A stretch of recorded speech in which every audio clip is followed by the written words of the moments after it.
I will not forget the one time I was called a Satanist, but it is what it is. We gotta keep doing it.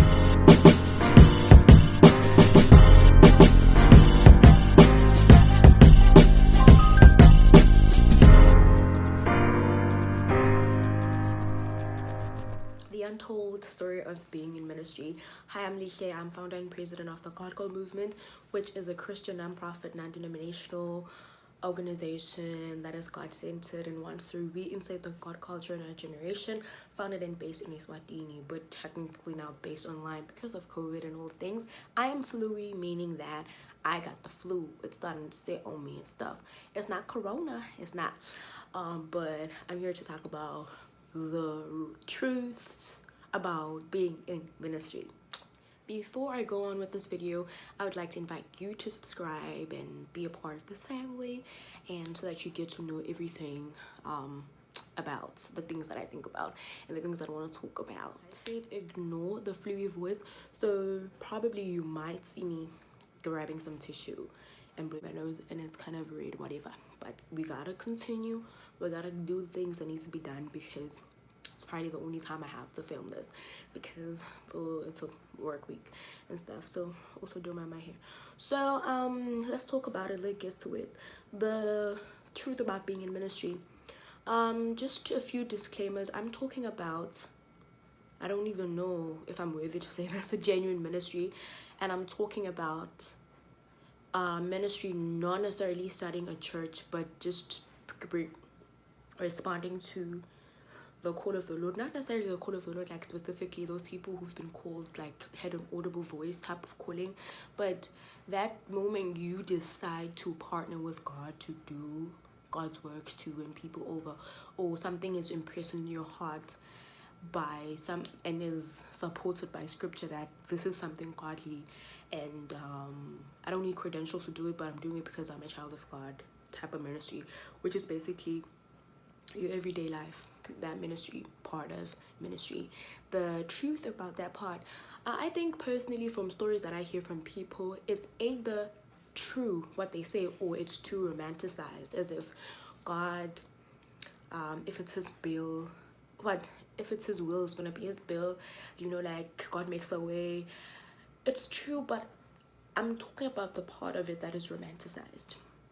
I remember that I started the God Go movement when I was 15, and that doesn't make sense to me, and I don't know how in the world I was able to do that. Some people tell me that I'm actually older than my real age, whatever. I don't care. I don't know. It's a compliment the most part of it is a compliment and stuff. But the truth about it is that, like I said, I felt a deep impression in my spirit. I'm not gonna say God called me, like yo, go pray and fast in the mountains. A deep impression in my spirit as a child of God, as someone who calls themselves a child of God, that I need to do something about something I'm passionate about to help other people have access to spiritual resources that I probably didn't have at a particular age or in a particular environment at a particular time. So that's how the God Go movement was born and has had ups and downs and challenges. Let me talk about first the finances. I think finances in ministry are very important for so many reasons, and the understanding your understanding of the financial part of things is going to make or break you, because you will just romanticize things and just think things are going to be easy. I'm not talking, like I said, disclaimer first, I'm talking about in a perfect world situation where God called you and you're in this for the real stuff. I'm not talking about Bashiris and whatever, people who are looting and getting money out of people, but I'm talking about you as a person who's been called to ministry. Most of the time when you're in ministry, you need to travel to the places where you're going to minister to. How you're getting your message across, whether to people, I mean obviously to people, but with your audiences, there's gonna be money that's involved, and it's very great to talk about that God will provide, but and most of the time it technically just means that you're gonna pay for it. I remember when I had to do outreaches, I was in university, so I'd have to travel in between, like a block break. I remember on Tuesdays when I was in first year or second, I'm not quite sure, so I had like a 3-hour block where I'd go leave campus and go do ministry somewhere, some school, some place, with my own money. That was like personal money, and I had to pay transportation for that. And when I get to the place when I'm ministering to, I like to have incentives most of the time when it was with kids or whatever, uh to encourage people to participate in Q&As and stuff like that. So it was just a lot. I'm not gonna say a lot of money, whatever. So there's a lot of money that was, I'm just gonna put it out there, that was personal money that I put in the ministry. And to a greater extent, we just hear that, you know, God provides, good, sometimes God provides through you. And that's really one thing that we need to be aware of as we interact with people in ministry, because the reality is there's people who are looting, getting money out of the system. But most of the time, and as a person who's worked in church office, worked in the ministry closely with church organization and stuff, most of the time you need to fork out the money. Recently, I served for a period of 4, if not 5 years in youth ministry at a local church back home, and there was times where money didn't add up. So when the committee met, you know, we have youth service every Fridays, we give offering, but people give 10 rand, like 20 rand. Like, people don't give a lot of money. I'm not like saying that, you know, people don't really give. It's not always a lot of money. Like, you see us going there, and like, it's not a lot of money for the things that we want to accomplish for the ministry. So one of the things that I noticed is that there were times where we had to gather and say, okay, we want to have youth camp. This is what the church budget says we can afford. So we want to have to see where the money comes from. So people who are now in the ministry, who are the leaders, like the youth ministry, we had to think strategically where we're going to find the money. And in most times, people had to do personal sacrifices, sacrificing your own car to fetch people, to drive people home. I remember one time driving my mom's car, driving people home. Like, I didn't even have that petrol. I didn't even ask for that permission. But like, I feel like ministry, the financial part, you always see it as a glorified thing that, you know, God will provide. Like God sees that, okay, this week you're doing ministry, you're doing outreach somewhere. Like, he sends like, okay, so your angel, great, bro, you know what? Can you sign a check and give it to Lihle? No. Sometimes he provides through you, and it's that compassion in your heart. You know, when Jesus healed the people, he felt compassion for them. Being in ministry, the financial part will require you to be filled with compassion, because you are really gonna get it out of your pocket. And sometimes you say God will provide as if, you know, one time, Bazalwane, like saints, I gave 100. That was the last money I had. And the next day, I got a phone call from my friend. It was like, I have 1,000. Like, that's encouraging, and that's true for other people, but it has never happened to me. It really has never. But the second part about provision. Okay, I said it never, but let me explain the parts of how God provides. God provides for you financially in ministry when you step out in faith and you trust him. Not in the looting kind of way, where you're like being a scabanger, where you're being a thief or like a thug or something like that.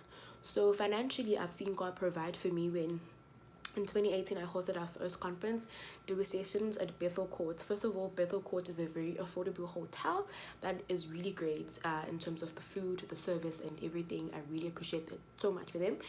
So we got the venue.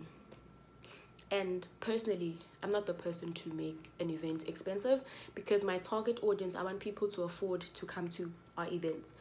It was hugely subsidized because of God and many other things. And one, the subsidy, and number two, the compassion for people always goes within, like how Jesus was able to run ministry.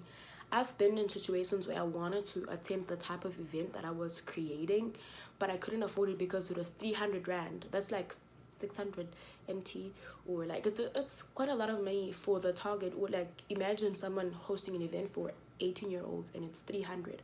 Of course, if it's hypnotic and bourgeois, you can do that, but for me, I tried to make it a classy, and pretty much the 50 rand that it cost was just to cover the food, personal food, like, and it was like real great things, because Bethel Court is so cool and stuff like that. But my point is, the subsidy, you need to know why you're doing what you're doing. I've seen sometimes also at my church the way people have seen that, you know, for people to be able to afford to come to the conference, they need to be fed. So the church decided that, you know what, you're gonna come to the conference for free and you're gonna get food here. So that means no one is left out. So ministry is now open for everybody. I know there's special occasions where the church needs to charge people for specialized whatever. Okay, that's not my type of thing. I'm not talking about the church, I'm talking about ministry, that you are filled with compassion for the people, that even if you are providing something that costs a lot of money to do, you God gives you an inspiration to make the cost less, because the purpose is for the ministry part is for and about the people. So financially, the trusting part, you need to trust God when it comes to finances, in terms of have the strategy, have a team that you're working with. I had a team, I had a strategy, and I saved money, personal money. Like, that's all I'm gonna say. I saved money and I was gonna put it into it. And at some point when I was supposed to pay for the deposit at the hotel, I asked my mom to help me out, because, you know, guys, when I say God provides, sometimes He's providing through you and your family. So it's not just money coming from the sky. So, and then one morning I went to morning prayer, and one of the pastors in my church, Pastor Kat, I see you, she came to me and said she was not going to be able to attend. I think it was Thursday, Friday, and then Saturday was going to be the event. And she handed me an envelope that had money inside. All I can say is that that money just basically covered everything that we had to do. But if I sat down, I was like, oh, but we don't have money, so like, you know, like this is all gonna happen and stuff like that. It was not gonna be an opportunity for God to. So the financial part God provides, but you really need to do a lot of stepping out in faith, because the answers are not always there in the one basket. And I feel like number two, like the first part was finances. Ministry is glorified in that everything, once you're in ministry, everything's gonna be perfect, because what we see as ministry is these big pastors who are like on TPN or something, who are driving nice cars and all of that. Like I said before, disclaimer, in a perfect world, those things are possible because of the provision of God. And of course, there's the looters, there's people who are fake and whatever. But the truth is, ministry is a lot of work. I know a lot of pastors from the church that I come from who are professionals and leaders in their field. I mean, like CEOs of the top companies in a new place. So those are the perks that sometimes give them the luxury that you see and you feel like, oh my God, they got something. And sometimes I've met pastors who from the ministry are not making anything. They're not salaried, but it's because they have businesses that they run or whatever. So I'm an entrepreneurial person, and I think most of my motivation for the businesses that I started was that I wanted to be in ministry full time, and I didn't want to have to rely on getting paid, because the truth is, fam, I'm not talking about those pastors who steal money from people and they take that money and they buy things and like make you plant a seed of so much. The original, like the real type of kind of ministry, fam, people don't give that much. I'm not trying to lie. Like, people, if in the real, like, traditional, like, I don't know how I'm gonna explain this, in the real auspices of ministry, the money that people give and by kulmele imali yabo wouldn't even buy a Bugatti. Like, it wouldn't. It's not a lot of money, like insanely huge amounts of money. A lot of people statistically do not even, like, in a normal 15% of the church is tithing, but people were gonna complain. You know, people who are engaged, look at how when the service is great and there's a great attendance and stuff, when people want to be seen, but in the background of people who are prayerful, who meet in small groups and are actually building the ministry, it's really a very small percentage. So like I said, disclaimer, ministry is not as romantic as we want it to seem. Like, you know, filling up a building, raising your hands, hallelujah. Being a person in ministry, if you feel God has called you or something, fam, be ready for this. And the financial part, I'm going back to it again because I'm going to do a part 2 when I'm less fluid, because, you know, the financial part is that as the church grows, it becomes a lot harder to manage people. There's the ministry grows because you are managing people who have the zeal but have no understanding of most things. Like, imagine why the church, 15% of people even pay tithe. A lot of people still have conspiracies that the pastors are eating the money, like they're spending the money, so why should we have to? And for that reason, the more the church grows in numbers, there's less and less people who understand tithing, because there's a recession, there's actual problems in their lives. And I'm not even talking about the seeds of 100,000, like normal daily normal offering, that normal offering of my 5 rand, my 10 rand, you know, giving what I have, free will offering. That's a challenge to a lot of people. So, and that's just how it is. And in ministry, I think one of the things that I've seen is that you are the one who God uses. When it says God provides, sometimes He's going to provide through. I once saw a video on TPN of this pastor who said, first of all, when God called me, I told him I don't want. Because he was telling me to leave my job. He was telling me to leave everything. And I told him I don't want. And by the time I left Nashville or whatever he left, he started a church with his wife. And they went and they had an evening service. When he came back home, the offering was $350. $350. Listen carefully. $300 of that full congregation. They had an offering of $350. 300 of those dollars was the money that he and his wife gave. Sometimes why am I saying your ministry? Sometimes in ministry, you give more than the people who you work with or are there. The ones who are going to turn their backs and call you a Satanist, the ones who are going to turn back and call you all sorts of things when things don't work, you give more. And I'm not talking just about the money. I lived the past 7 years for that ministry. I don't regret it. I'm so grateful for the opportunity that it gave me, but I'm also in awe and appreciation when I see how other people have been in ministry for 20 years, because this is hard. You want to quit, but you know one thing, you will not, because your heart is filled with compassion for the people, and there's a reason why you started this. You were called by God with an audible voice, or you felt a strong impression in your heart that you gotta do this, or you just feel feeling a position where sometimes leadership just happens because, you know what, so someone has left, so you got this gotta continue, so, and you're the one who's the next. So there's gonna be a part 2 for this when I'm less fluid. Pray for the Lord to help me. Bye.